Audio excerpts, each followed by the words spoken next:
of the writers for Futurama are quite intelligent and, let's say, overeducated. The writing staff held 3 PhDs, 7 master's degrees and collectively had more than 50 years at Harvard. Because of this, many of the secrets, jokes and Easter eggs hidden within the show are incredibly elaborate and complicated. As an example, these symbols can be found at random points throughout the show. Keen-eyed fans noticed a pattern and soon figured out that the symbols weren't just random nonsense, but rather an actual language. Well, technically more of a ciphered form of English, but still. When the creators learned that fans had deciphered the first language, they, of course, created another, more complicated language. But it didn't take long for dedicated fans to crack the code on that one as well. Now some fans believe there's a third language hidden within the show, which has yet to be discovered. The name Futurama comes from an exhibition at the New York World's Fair in 1939.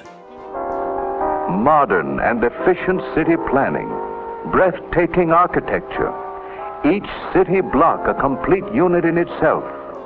The exhibit was presented as a possible model of what the world could potentially look like 20 years in the future, a sort of envisioning of the world of tomorrow. Before the name Futurama was chosen, names like Aloha Mars and Doomsville was considered.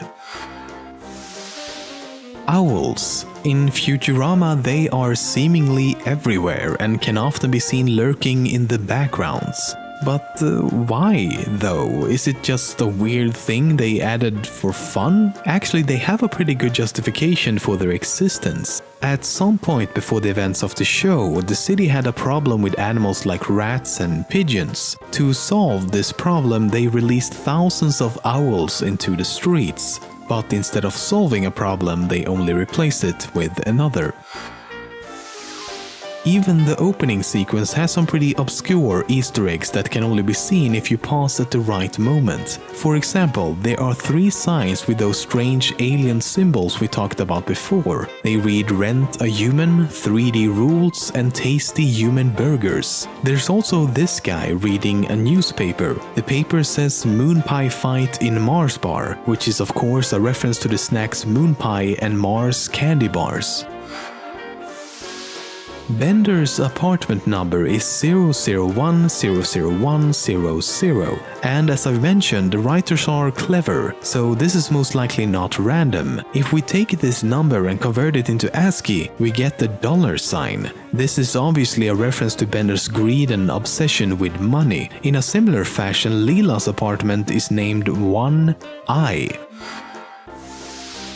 The episode Jurassic Bark is for many one of the most sad, depressing and overall emotional episodes. It ends with a flashback showing that after Fry was frozen in the cryogenic chamber, his dog Seymour waited for him to return for 12 years before dying of old age. The original idea, however, was to have the episode focus on Fry's mother. It would have been his mother waiting for who knows how many years until she finally just passed away. But they soon realized that might push the depression factor a bit too far and decided to replace her with Fry's dog instead. Speaking of, the dog in this whole plot point is actually based upon the true story of a dog named Hachiko. Much like Seymour in Futurama, Hachiko waited for his deceased owner at a train station for almost 10 years until he eventually passed away. The episode The Prisoner of Benda revolves around a machine called the Mind Switcher, essentially a device where 2 people can switch minds with one another and thus take control of the other person's body. Now here's the thing, one of the writers, Ken Keeler, happens to have a PhD in applied mathematics. So, he decided to create a real-life mathematical theorem for this fictional mind-switching technology. The theorem basically proves that regardless of how many mind switches between 2 bodies have been made, they can still all be restored using only 2 extra people, provided these 2 people have not had any mind switches beforehand. In short, it's complicated. The point is that it's the first time a theorem has been created for the sole purpose of entertainment in a TV show. It's simply called the Futurama theorem. In the episode The Why of Fry, it revealed that Nibbler was responsible for Fry falling into the cryogenic chamber. This plot point, along with Nibbler himself, was actually planned from the very beginning, because in the first episode, this shadow can be seen briefly as Fry falls into the chamber. The shadow is of course that of Nibbler, which means it took 64 episodes before the meaning of this shadow was revealed. I want to say foreshadowing.